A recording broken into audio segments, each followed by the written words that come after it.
Okay. April 30th, Harmony Springs Christian Church Leadership Meeting to update ourselves on the building progress, amongst other things. I'm Pastor Joel Engman. So, shall we begin with prayer? Would you join me as we begin? Loving and gracious God, during this time in our congregational lives, in each of our own lives, and in our community, in our country and world, we especially turn to you in these moments to ask for your guidance and direction, to continue to lead us and bring us your peace and comfort. For it seems as though in each waking moment of the day, as we try to function and multitask and take in all the information about the coronavirus pandemic and everything that's happening in the world and with each other, it seems as though there's so much going on, even though sometimes we are mostly working or being at home, there is a whirlwind of activity happening out around us and within us.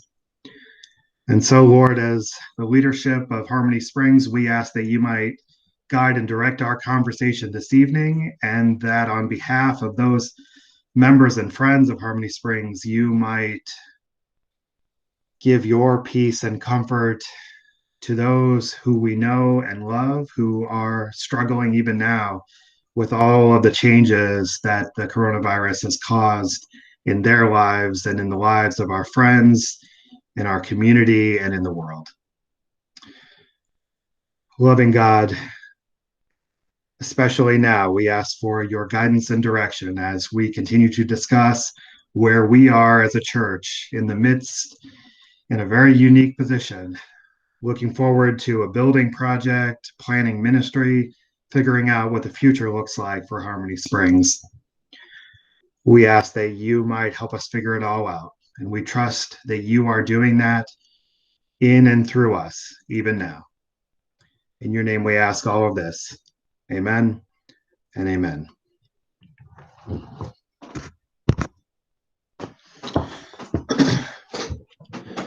All right. I sent out an email later this afternoon to you all. So if you didn't already look at it, take a look at the email that I sent out this afternoon. I jotted down a few items for us to try to discuss, things I just wanted to update you on quickly. Unless we have a whole lot of things that you all want to bring, if you have anything you want to talk about in this meeting, maybe just type them out in the chat over there, and I'll make sure that we hit them before we finish up today.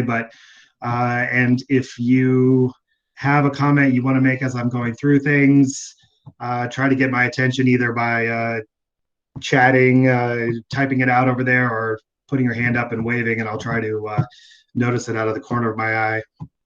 The first thing I wanted to update you on is just a continuation of the last leadership meeting we had a couple weeks ago. As you know, as we're starting to venture in and wading into the building project here at Harmony Springs before the coronavirus, we decided that we would just have meetings every couple of weeks just to update ourselves and for Chuck and I to kind of just get everybody on the same page with where we are and decisions that need to be made. So tonight is another one of those meetings. The major thing we talked about at the last meeting was the architect had inserted some structural changes in the design that caused our budget to inflate slightly from what was just under $1.6 million to $1.64 million. And Weaver, the construction company that we're working with, caught that. And in the last week and a half, has been in communication with Portal, the architects, to try to get some explanation for those changes, where they came from and why they were necessary. And long story short, but a lot of those conversations have taken place. And the budget that I attached to the email that I sent out to you this afternoon is the last one we have from Weaver in discussion with the architects. And some of those changes, Weaver was able to get reverted back to original plans. And so currently, if you scroll down through that budget, we've gone from $1.64 million to just over $1.6 million. So they were able to significantly sort of scale back some of the changes that the architect had inserted into the plan sort of at the end there. So there's still a few lingering things that they were trying to get some answers on a couple of the line items in there that I think maybe didn't come necessarily directly from the architect, but either from like a structural engineer or something along those lines. And Todd, the architect, was trying to work on getting some answers there so we could figure out if certain things were necessary and or required as far as building code is concerned, or if they were just preference, that sort of thing. So I guess if you've had a chance to look through that, if not, and you have questions as you're looking through it during it, feel free to type it out or unmute or get my attention, I guess, and we can chat about it. But for right now, has anybody scrolled through there, through those comments? The builder kind of put some comments in each line item that was changed, and then the discussion was had and put back. So does anybody have any questions or comments about that? Yeah. Sure. I do. Ant Road is willing to give an estimate, and that's 35,000. But they would have to see the plans or what's required by the city, that kind of thing. We might get it under that 35,000. Say that one more time, Janice. The first part of what you were saying kind of wasn't coming through too well. Okay, Canton Road is willing to give us an estimate on landscaping. And so I'm wondering if we could get it under the 35,000 or. Yeah, that'd be really great. I had thought of them. Some kind of plans to form an estimate. Right. And a while back when we were trying to get the budget down, we talked about the potential of maybe doing some landscaping, using some either volunteer hours from our own congregation or maybe putting some feelers out to some of our neighboring disciples congregations to see if we could have a couple, work days or something along those lines to save on, labor costs. That was one area we could potentially explore. If Canton Road at the very least wanted to give us, a quote on providing all of the actual, trees and shrubs and all that, in the plans we have, there is a pretty specific list of, all of those items. So yeah, we could certainly get them that. Yeah, and depending on the size of the tree, we may want them then that big hole digger, whatever it is, and be able to plant it deep enough, whatever. Especially they maybe, yeah. I don't know. I know if they're not planted properly, then they can be blown over or whatever. Right. Okay. Yeah. No, we want to make sure we do it right. And some of the, if you have big trees and stuff, you do got to bring in machinery. This is a busy time of year for them. Okay. Wouldn't be a surprise. Yeah.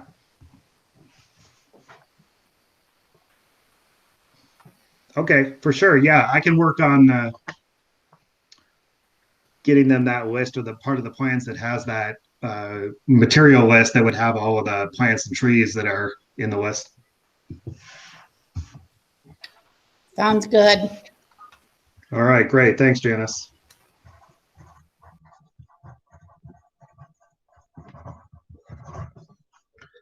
Any other questions out there in virtual space?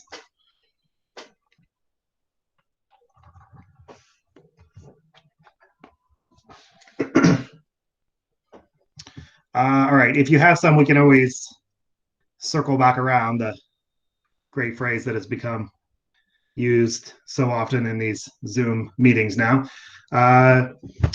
I'll transition that to the second item that I had that I was just jotting down, which is revisiting our conversation from the last meeting about potentially integrating live streaming capability and the internet conversation we were having at in the last leadership meeting. If you scroll down through there as well, Weaver, in discussion with the architect, I think determined that we could, or it wasn't necessary to have two conduits for internet cabling run from the street. So I think what they put in the bid, or what they put in that estimate, was 1 2-inch conduit that would run from Arlington all the way back to the building. And I mentioned to John, the project manager from Weaver, that we were discussing at our last meeting that AT&T was upgrading green to fiber optic, and he said he could have their guy at Weaver that deals with utility companies call on our behalf to talk to AT&T and see, like what Brad Bell was mentioning, either they could give us a quote on if they want to charge us to run that fiber optic back to our building, or what their estimate would be to have that, so we can have those numbers to try to look to see if that's feasible for us or not. And then I started a conversation with the audiovisual guy that we were working with before, that gave us the quote that we've included in this budget about live streaming. And he's working on putting some things together, but I don't know that, honestly, I don't know that much about live streaming. I need to do some more reading or research on it.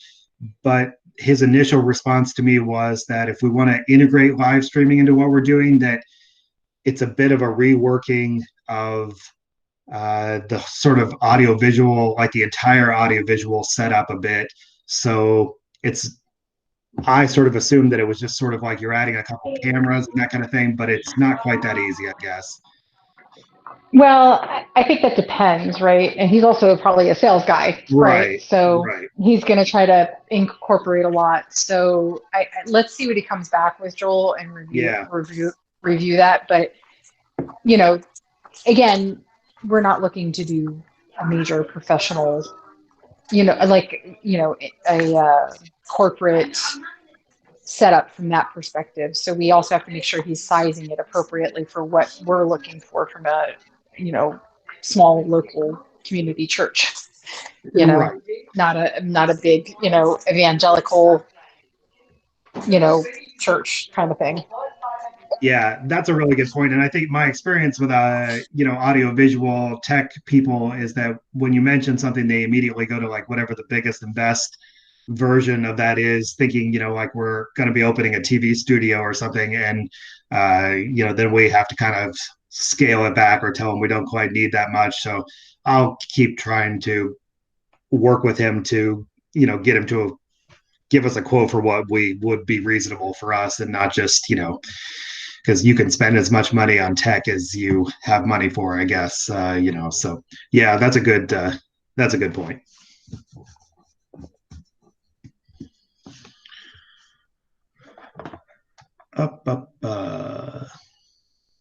All right, I'm moving down the list. We can always circle back around if we need to in any of this conversation. But so in the conversation, well, I'm skipping ahead a little bit here, but this last week we realized that we needed to catch up on one particular filing with Summit Soil and Water.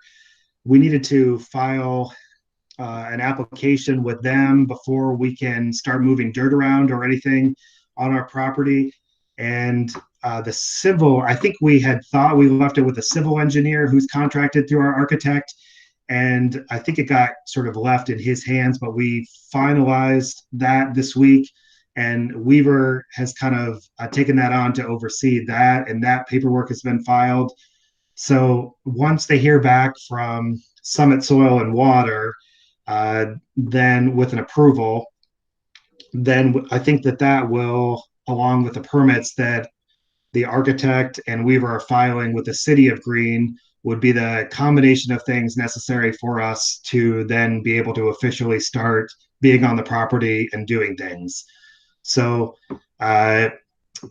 John, the project manager at Weaver, said that things are a little bit different now because of coronavirus. People are not all of these people are not in the office in person, so it's semi difficult to, you can't show up in the office in person and talk to people and get things moving along like you used to. So a lot of it is done via email and phone calls. And, in his words, that kind of gives people a little bit of leeway to be a little bit slower in response on things.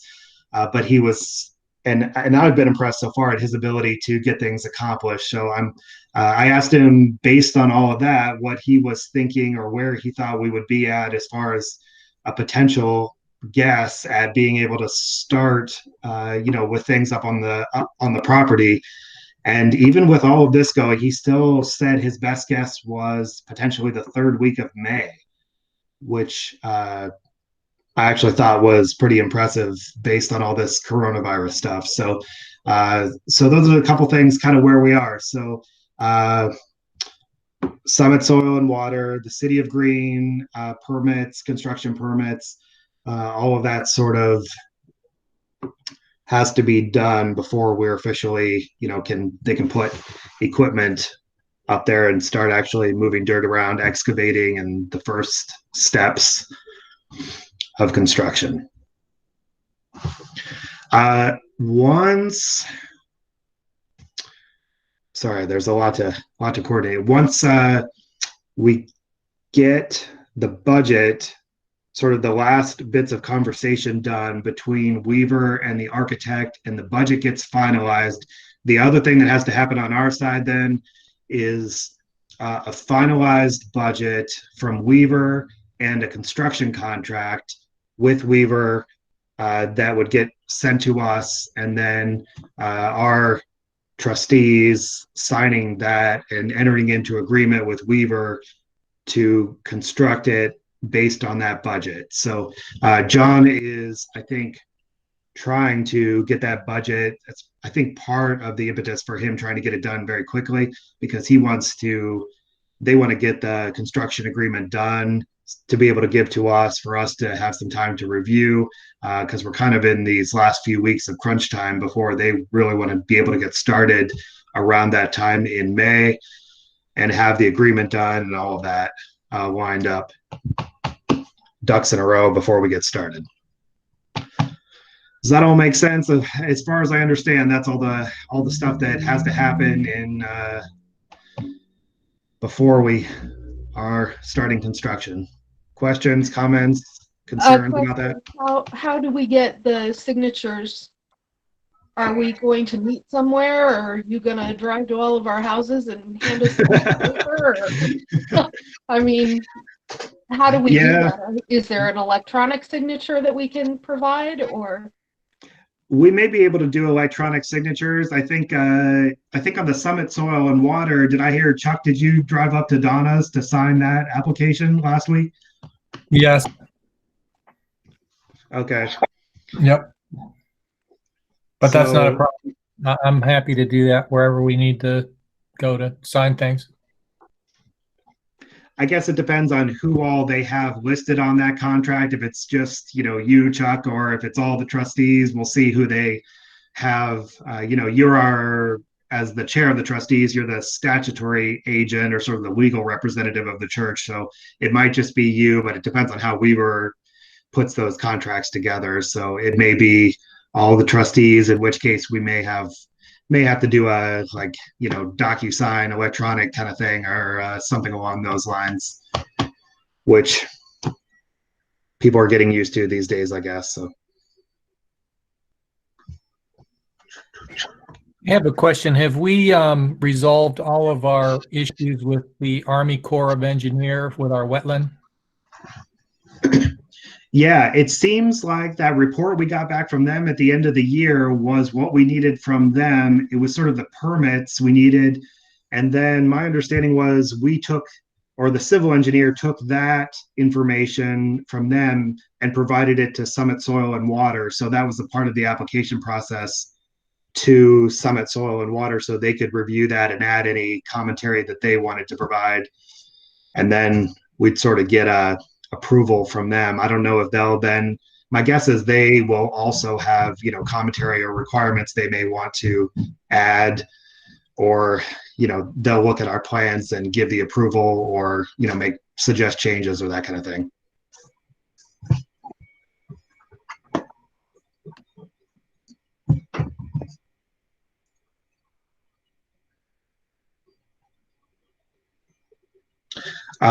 We may want to, just to make sure we're not missing anything, Chuck, it might be wise for us maybe next week or something, for like you and I to have a meeting like this with maybe a couple guys, the guys from Weaver or something like that, just to get an update on any of the nitty gritty, answer those sorts of questions and make sure we're not missing anything, or making sure everything else is being taken care of. Yeah, that sounds like a good idea.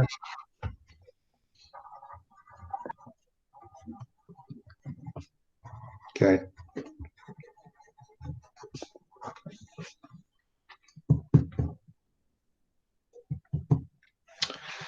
All right. I have a bit of good news for you all. This is slightly off the building, but the CARES Act and Payroll Protection Program that they authorized the church a while ago. I sent out an email to the trustees, and the church was qualified to participate in that program. It took a lot of, I don't know what the right word is, but it took a lot of work to track down how we participated and what the right way was going about it. But we have gone through that process, and today I got an email and DocuSigned the documents with Huntington. So you go through your bank to do that, and the church was approved for that money through the CARES Act for $26,100, and that's they structure it as a loan that is then forgiven as long as we maintain all of our payroll for a set period of time. So it's a 1% loan that's then turned into a grant at the end of that period of time. So the last email I got this afternoon said that we should see those funds deposited in the church's checking account within the next 24 hours. So I forwarded that to Donna to keep an eye on. Hopefully that means we actually will see the money, but based on how things going, I said, cross your fingers and say a prayer that we actually see a deposit happening. So there's that. I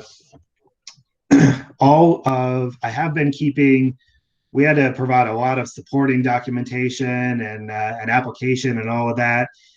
The application wasn't exactly structured for churches to participate in. So churches have had to figure out how to adapt it, because we're able to participate, but the form was not designed for churches necessarily. So we had to actually end up putting my name in as the director, and they took my information and I signed it on behalf of the church. It's a long whole thing, the way we had to go about doing it, but essentially that's why we had to go about doing it that way. But all of the paperwork and all of that is in a file that we keep in the cloud. So if you're interested in reading through all of that and all the supporting documentation, we have it. And at some point down the road, whatever that period of time is, I can't remember, 6 to 8 months or something like that, we'll have to provide them supporting documentation again when they ask for it, that we've maintained payroll during that period of time for it to be turned into a grant. But I don't think we'll have any problem with that. So just to tell you how awesome that is, PNC, we processed 300, I think it was close to 350,000 applications in a matter of a day and a half. And we wrote the application to support the CARES Act in 6 days. So we had to process a lot of those. I mean, I know you were complaining, Joel, not complaining, but you were frustrated, Joel, about the process. Yeah. We literally were pulling IT folks off the floor to manually enter loan applications because we were overwhelmed, and we didn't have the time to implement a technology solution to take on what the government had put in place from all of the requirements that all the paperwork you had to do, we had to process on the back end. Yeah. So it's been a crazy couple of weeks for the financial organization as well. So a lot of people are like, oh, where is my money? Trust me, we are suffering and struggling, like literally writing code and trying to implement it in a matter of days to process all of the requests and requirements that are coming through. So I'm not surprised to hear we couldn't support, church, because we could barely support the business. Right. Yeah. So it was amazing because there was a lot of people who didn't. I will tell you that there's a significant amount of it's a blessing that we got it, because there's a significant amount of the population and small businesses that did not get that funding. So thankful for that. Yeah, I can only imagine what the bank side of that looks like, to have to put that together so quickly to be able to help people. Holy cow. Yeah. Oh, okay. Moving on. I just, I was thinking the other day that I wouldn't wish this pandemic or coronavirus on anyone or anything, but I try to look for whatever positives I have been able to find through this. And one has been, for us at least, that some of these like trainings and in-person trainings that we would have had to drive to or pay for have been transitioned to webinars lately. And you've seen a couple emails from me coming in the last couple of weeks about one was a recommendation from Sue Kibbe on this Fresh Expressions. If you didn't get a chance to watch them, go back. The one is pretty long, a couple hours, but it's a group that was operating before coronavirus, but a group that advocates churches, sort of thinking outside the box and trying to adapt to modern needs in their communities. And there was a United Seminary in Dayton where Jennifer graduated, was hosting one, and where Sue also teaches. Sue was saying that, encouraging us to participate and attend that before coronavirus. And then we noticed that they transitioned it to a webinar. So when we caught that, we were able to sign up for it, register it, and get access to the recording of it. So we're able to participate in it without driving down to Dayton, I guess is what I'm saying. So we found that one. And then there was another group out of New York City called Music That Makes Community that was doing an interesting webinar.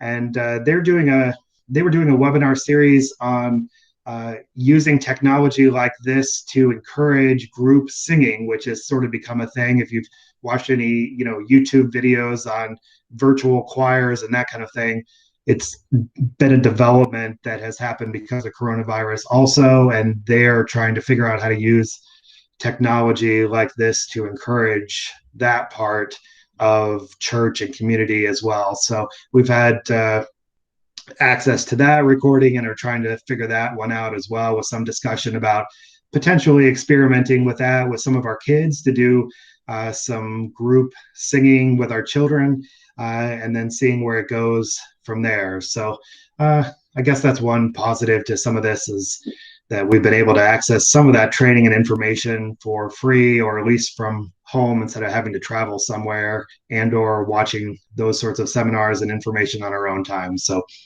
there's that, I guess. The last thing I wanted to just talk about was, I guess, just talk about what the plan is from here going forward.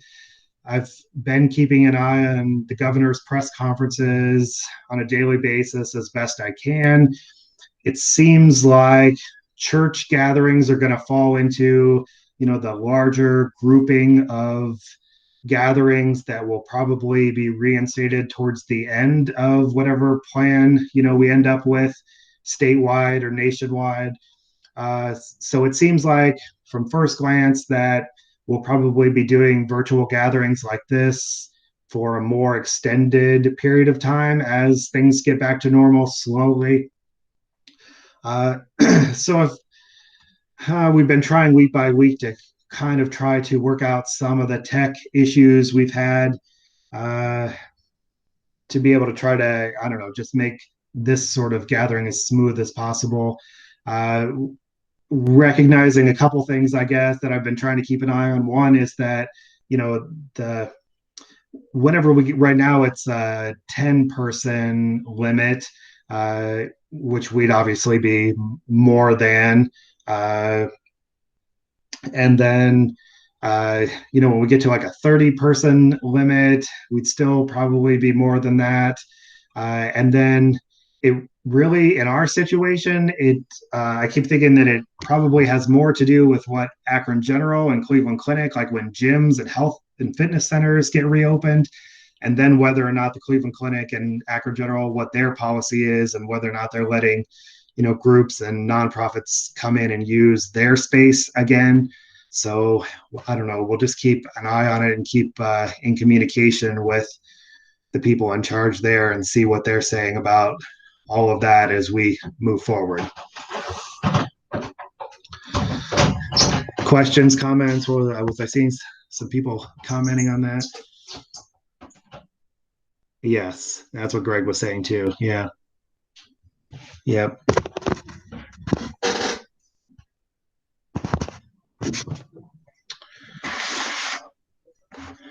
Okay.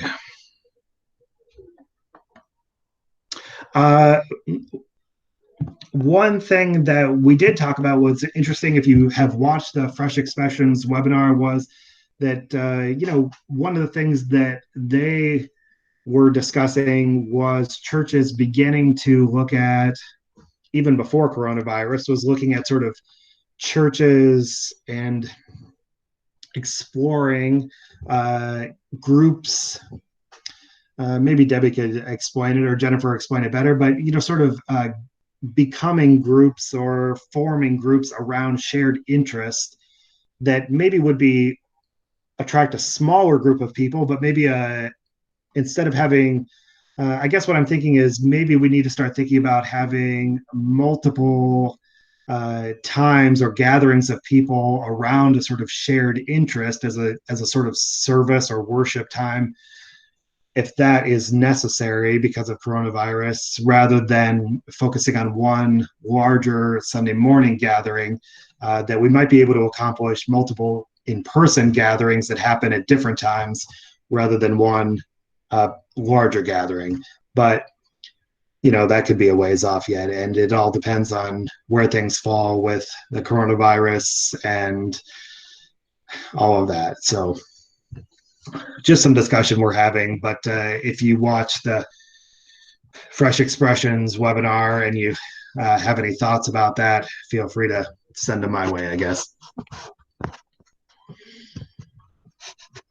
All right. Well, yeah, I'll just mention that as an example of the Fresh Expressions that we were talking in staff meeting was our Wednesday evening Ash Wednesday service, where we combined yoga with spiritual meditation. In fact, some folks are saying they would have even liked to hear the meditation part drawn into the yoga activity. But that's the type of thing that we're talking about in these Fresh Expression activities of the church, joining some activity like yoga, or like just meeting in a coffee shop or whatever it is, and joining that with spiritual or meditative practice. Yeah, and I was thinking, well, we were discussing this a little bit at our staff meeting this week without spending too much time on it, but we were discussing, that one, it's interesting because right before coronavirus, we did that Yoga Ash Wednesday, and we had an interesting mix of our existing church people plus maybe 40% or so other people who had relationships with our church people, or people who just saw it and showed up, and they sort of all had a shared interest in yoga or participating in yoga or doing it even for the first time, and the intersection of that and spirituality, integrating those two things, and then we were just sort of envisioning what that might look like in a future building if we had some sort of live streaming capability, and if coronavirus was still continuing and something we were still dealing with as a society, that we could have an in-person class like that with people spaced out, and people could potentially watch it live streaming from their own homes and do yoga or participate from where they are as well, if that's what they need to do or choose to do. So it's a possibility. We got to brainstorm and figure out how we may need to adapt and figure out this new world that we live in, and how the church can best be who we need to be in the midst of all this.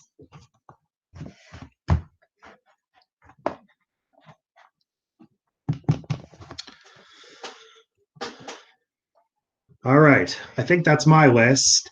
Anybody else have any questions, comments, concerns tonight?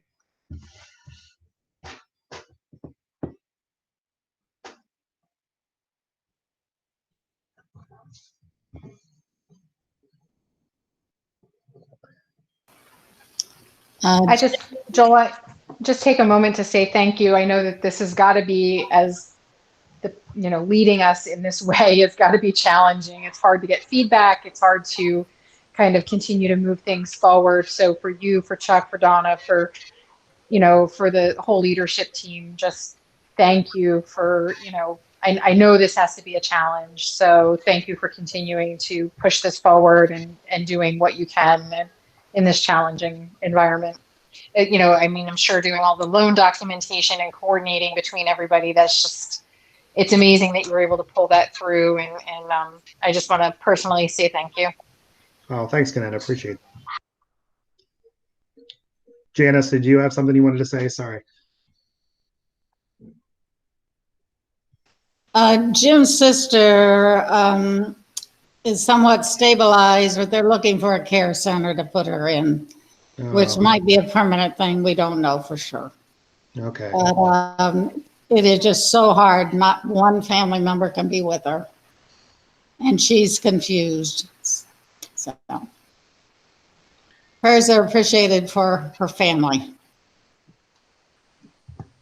For sure. Yeah. That's, as a pastor, that's probably been the hardest thing through all this, is families dealing with people who are hospitalized, or even, I was texting with Jackie a little bit this week, and Brad Bell lost his grandfather this week.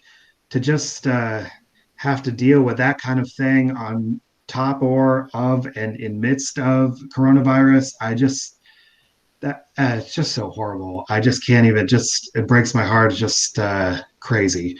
And sorry to hear that, Janice, and tell Jim we're thinking about him too. It's got to be really hard. It is. Thank you. All right. Well, can I say a prayer for us as we close tonight and finish up?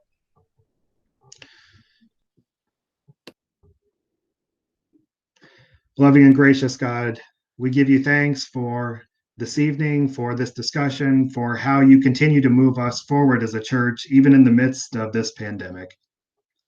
I give you thanks for each person here tonight, virtually represented. It's so crazy to be looking at each other through a computer screen instead of in person. Loving God, we ask that you might keep us each safe in the midst of this pandemic. Give us as much peace as is possible. Keep us safe. Be with those who our hearts go out for, even that we've mentioned this evening. For all of those who we as a congregation continue to lift up in prayer throughout this week, we ask for your peace, for your presence, for your spirit to be with them and with us and with your church. Amen and amen. All right. Thanks, everybody. Appreciate all your help and your time this evening. Thanks, Joel. Absolutely. 2 weeks from tonight. Yes, and there was a question. Sorry, I did just move it to Thursday since we did that last time. if that works for everybody, we can just stick with that. Joel, Yes. the book study just moved to Thursday night as well because one of their members can't do Wednesday night. Of course they did. Well, so maybe we'll move back to Wednesday night then. That would work good for me since my golf night is Thursday and it starts next week. So, You're not supposed to be golfing right now. oh yeah, that's the only thing you can do. All right. So the tentative plan then is 2 weeks from now on Wednesday, whatever day that is. We'll go back to Wednesday. 13th. Okay. Sounds good. 13th. Okay, Very good. Thank you all. And again at 6:15 then, I assume. Yes. 6:15 and the 13th. Okay, thanks. Appreciate it.